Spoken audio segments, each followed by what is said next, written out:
안녕하세요. 네, 안녕하세요. 우리 윤시원의 공포라디오에 붙박이가 되어가고 계신 단골 손님. 네. 오늘 사연 신청하신 거는 그러면 또 저번 주랑 저저번 주에 얘기했던 거랑 똑같이 이어지는 건가요? 아니면 또 새로운 걸 준비하셨나요? 일단은 이어지는 걸로 전달을 드리려고요. 오늘 풀 내용은 이어지는 거라는 거죠? 네, 그 오늘 풀 내용이 고등학교 때 이야기 아닙니까? 맞죠? 아, 장난 아니죠? 이건 진짜 기억력 맞다. 네. 우리 왜냐면 유년기 시절부터 이렇게 차례대로 풀어가고 계시거든. 네. 아, 그러면 고등학교 때 얘기라고 하는 거라는 거는 이제 그러면 썰이 떨어지기가 얼마 안 남았다는 거 아니, 반응이 왔다는 거 아닙니까, 그러면? 지금 연세가 그 정도 연세요? 예. 아직 좀 남았나? 50대니까? 고등학교 시절 끝나면 이제 좀 20살, 21살 시절 1년 단위로 끊지 않을까요? 1년 단위로? 네, 그럼 아직 많이 시리즈물로. 남았네. 1년 남았네요. 네. 이 정도 되면 없는 얘기도 만들어야 될 것 같은 분위기기는 합니다, 근데 진짜. 그래야 돼요. 준비되셨나요? 네, 됐습니다. 네, 아직 안 된 것 같아요. 웃음기를 싹 빼주시고 공포 분위기 조성하길 바라겠습니다. 네, 지금 좀 더 채널 무섭게. 이름, 네, 윤시연의 공포 라디오입니다. 공포 분위기를 조성해야 됩니다. 부탁 좀 드리겠습니다. 그럼 준비되셨나요? 네, 네, 그럼 준비되셨으면 큐 액션.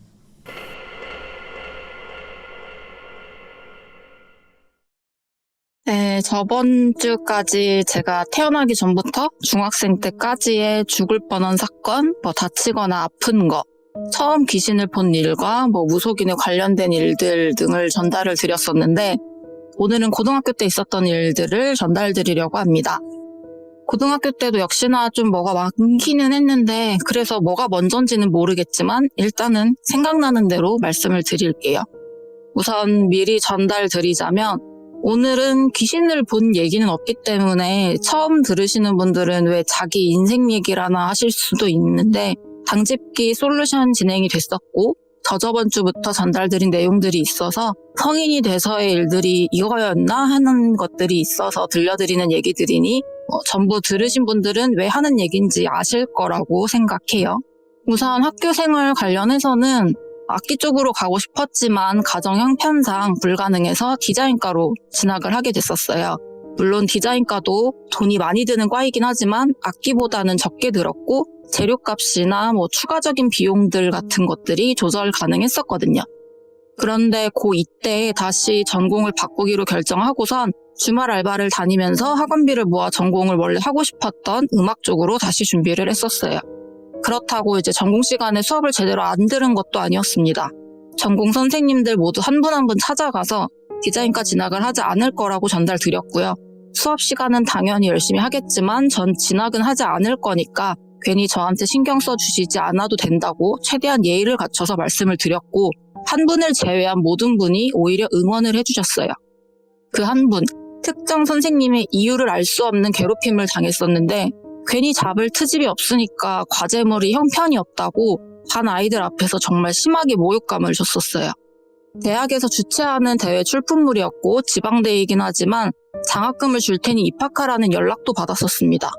그러면 이제 형편없다고 모욕감까지 준 선생님의 말에 반증이 되는 결과가 나온 거라 의아해서 다른 전공 선생님들께 해당 과제물을 봐달라고 했는데 다들 칭찬해 주시더라고요. 그때 알았죠. 그냥 난 찍힌 거구나. 그리고 제가 우선 몸 상태가 최악이었어서 상태가 고등학교 때는 거의 매일 고열, 과호흡, 온몸 떨림, 복통 등의 그냥 종합 세트였고요. 학교를 안 가거나 조퇴를 요청한 게 아닌 제가 어거지로 나가면 선생님들에게 조퇴를 당했었을 정도였어요. 고3인데도 모의고사도 정말 꾸역꾸역 참아서 해도 2교시 중간에 조퇴를 당했었으니까요. 그런데 제가 없는 날 그 선생님이 미꾸라지 하나가 물을 흐리는 거라며 고3인데 이 중요한 시기에 조퇴나 해대면서 반 분위기 흐린다고 걔 내가 글러먹었다고 한 적도 있었어요. 쉬는 시간에 저한테 전화가 와서 그 선생님이 그랬다고 친구들이 알려줬었거든요. 생각해보면 이때부터 공황 증상이 약간 있었던 건지 그 선생님의 수업 시간만 되면 몸에 이상이 왔었어요. 여름방학 기간 동안에는 아파서 10kg 정도가 빠졌었는데 제가 키가 163인데 40kg 초반대가 돼서 등교하자마자 친구들이 다 달려들어선 농담 반 진담 반으로 우리 땡땡이 죽어 매점 가서 먹을 거 사와 그렇게 말할 정도였어요. 장염, 위염, 위궤양까지 달고 살았었고요. 제가 워낙 어릴 때부터 거의 매일 아팠다 보니까 통증을 정말 잘 참거든요. 장염에 위궤양까지 있을 때도 아무렇지 않게 일상생활을 하고 약만 챙겨 먹었었고 병원에서 교수님도 정확하게 위치를 짚어주며 여기가 아프면 아니 너가 아픈 거 말고 그냥 아픈 거 같으면 맹장 터진 거니까 바로 병원에 와야 된다라고 말씀하실 정도로 참았었어요. 제가 항마루 푸기 때도 전달을 드렸었던 내용인데 심장에 박혀 있었다고 하셨잖아요. 제가 심장병이 없는데도 심장 통증이 생겨서 병원에서 제대로 된 병명이 안 나온 게 고3 때부터 쭉 있었어요. 그래서 엑스레이도 찍고 이것저것 검사도 많이 했었고요. 솔루션 전까지도 한 번씩 통증이 너무 심해서 심장 주변을 꾹 누르고 참았는데 그 다음날은 전부 엉투성이가 될 정도로 눌렀을 정도라고 말씀을 드렸었어요. 진짜 심장이 너무 아파서 꺼낼 수 있으면 꺼내서 꽉 잡아버리고 싶을 정도의 통증이었거든요. 이명이랑 눈통증도 심장현상 관련된 일 중 하나라고 얘기도 하잖아요. 전 이건 시원님 영상 보면서 알게 된 거였는데 그때도 그럼 내 이명도 귀신이 하는 말인가 하고 그냥 가볍게 장난스럽게 넘겼었거든요. 물론 건강 문제일 수도 있지만 전 솔루션 후론 이명이 사라졌어요. 이명이 이때 처음 고등학교 때 생긴 건데 삐 하는 소리도 들리고 울리는 소리, 조용할 때 학교 복도를 걷는 소리, 바람이 윙윙대는 소리, 기계 돌아가는 소리 같은 진동음이 제 귀에 우퍼 볼륨 최대치로 올리고 틀어놓은 것처럼 심하게 들려서 진짜 너무 힘들었었어요. 이것 때문에 이비인후과도 가서 이것저것 검사를 했었는데 그때 나온 거라곤 낮은 음을 잘 못 듣는다 정도였습니다. 안압도 그때 심하게 있었던 게 눈알이 부어서 육안으로만 봐도 눈알이 울퉁불퉁해진 게 보이는 수준이었고요. 안압이 오르면 제가 통증을 잘 참는데도 불구하고 정말 그냥 생 눈을 누가 집어 뽑는 듯한 통증이라 마약성 진통제도 들지 않아서 병원에서 내린 처방이 수면제 처방이었던 수준이었고요. 항상 병원에 가면 지금은 괜찮다, 증상 발현되면 그때 와라였습니다. 성인이 돼서 녹내장 검사까지 안과 전문 병원에서 받았을 정도였어요. 안압도 솔루션 후론 괜찮은데 이건 증상이 이명만큼 잦은 건 아니었어서 일단은 보류 중입니다. 대학병원이랑 종합병원을 거의 순회하고 다니면서 온갖 검사를 하고 다녔었어요. 온몸이 저린 증상도 심했어서 대학병원에서 근전도 검사도 받았었는데 결과는 이상이 없었고요. 그 외의 사건들은 억가 수준으로 선도가 절 싫어해서 사이가 좀 안 좋았었거든요.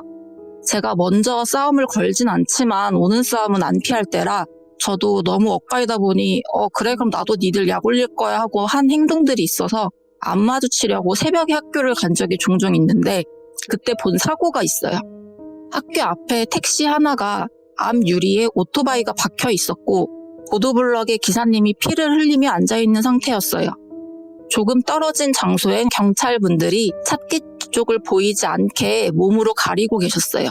워낙 사람이 안 다니는 시간이다 보니 차도 쪽만 신경을 쓰셔서 띄엄띄엄한 다리 사이로 사고로 즉사한 커플 시신과 눈을 제대로 마주친 적도 있었어요. 이때 본 커플은 제가 30대 때 처음 점집을 갔을 때 그분이 붙어있다는 듯이 말씀하셨던 교통사고 난 성인 남녀가 아닐까 싶더라고요. 그리고 수업 시간 도중에 선생님께서 병원을 다녀오던지 조퇴를 하라고 하는 말씀에 병원을 갔다가 몸이 좀 괜찮아져서 학교에 가고 있었어요. 이날 비가 오고 천둥번개가 세게 치던 날로 기억하는데 방금 말씀드린 선생님의 수업 시간이었어서 이거 끝나면 들어가야지 하면서 학교 담벼락 전봇대 옆에 서 있다가 갑자기 길냥이가 나타나서 길냥이랑 놀려고 자리를 이동해서 고양이랑 놀고 있었는데 뒤에 갑자기 무슨 폭탄 터지는 소리가 나서 봤더니 전봇대가 두동강이가 돼서 옆에 주차되어 있던 차들을 전부 다 박살내놨더라고요. 거기 그대로 서 있었으면 당연히 그 차들처럼 됐었겠죠. 그리고 시원사전에서 말씀드렸던 아빠 관련된 사건도 있었고요. 그 일만으로도 버거운데 관련된 유언비어들과 오해들로 전 폐륜화가 되어 있었기 때문에 그에 따른 제 첫 우울증과 불면증의 시작이 됐죠. 그 이후로 집을 나오게 돼서 살게 된 첫 자취집엔 그 집 방 문에 데코 스티커가 붙어져 있던 게 이상하게 뜯어보고 싶어서 뜯어보니 아무리 봐도 칼로 찍어서 생긴 세로로 쭉 찢어진 나무 상처 같은 게 데코 스티커 위치마다 있더라고요. 제가 그 집을 들어가기 전까진 빈집인 채로 오랫동안 있었던 집이고요. 그리고 이때 우울증이랑 불면증이 좀 심한 상태였어서 약을 가장 센 걸 먹었었는데 제가 인지한 첫 블랙아웃이 왔었어요. 그 전엔 중학교 때 전달드린 블랙아웃은 제가 성인이 돼서야 기억이 났던 거였으니까요. 그때 안 좋은 시도를 하려고 했었던 상황이었고 그 전에 정신이 들었어요. 지금 저희 집 첫째 강아지가 정말 놀 때나 밥 달라고 할 때만 짖는 앤데 블랙아웃이 돼서 부엌에서 이제 칼을 들고 있는 상태에 스피커 볼륨이 점점 키우는 소리처럼 커지면서 첫째가 짖는 소리가 들리더라고요.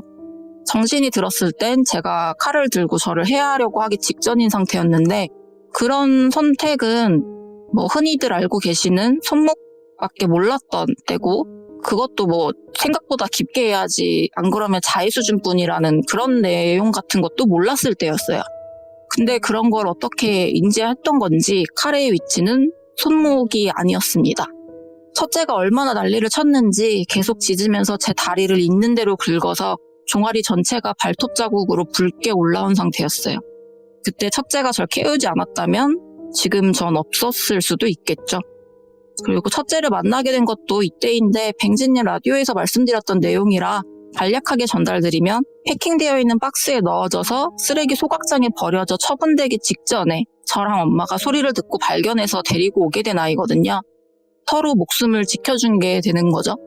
그리고 주변에서는 좀 큰 사건인데 의외로 이 큰 이슈가 못된 미성년자가 본인 가족을 후배시켜 살인했던 사건도 바로 제 이웃이었습니다. 이 얘기는 다음에 전달드릴게요. 여기까지가 제가 고등학교 때 있었던 일들입니다. 와, 잘 들었습니다. 와, 네. 진짜 개족사진님 얘기를 들으면은 진짜 주위에서 좀 못 볼 것도 너무 많이 보셨다라는 생각도 들고 죽어나가는 사람들이라고 해야 될까요? 좀 많네요. 그쵸. 그냥- 중학교 때는 아빠 네. 병원에 입원했었으니까 그걸로 많이 보고. 어린 시절부터 이렇게 이야기가 이어져 오잖아요. 모든 네. 얘기들이. 사실 진짜 이게 아무것도 배경도 모르고 이렇게 들으면 사실 못 믿을 내용이에요. 진짜 모르는 맞아요. 사람은 야 말이 되나.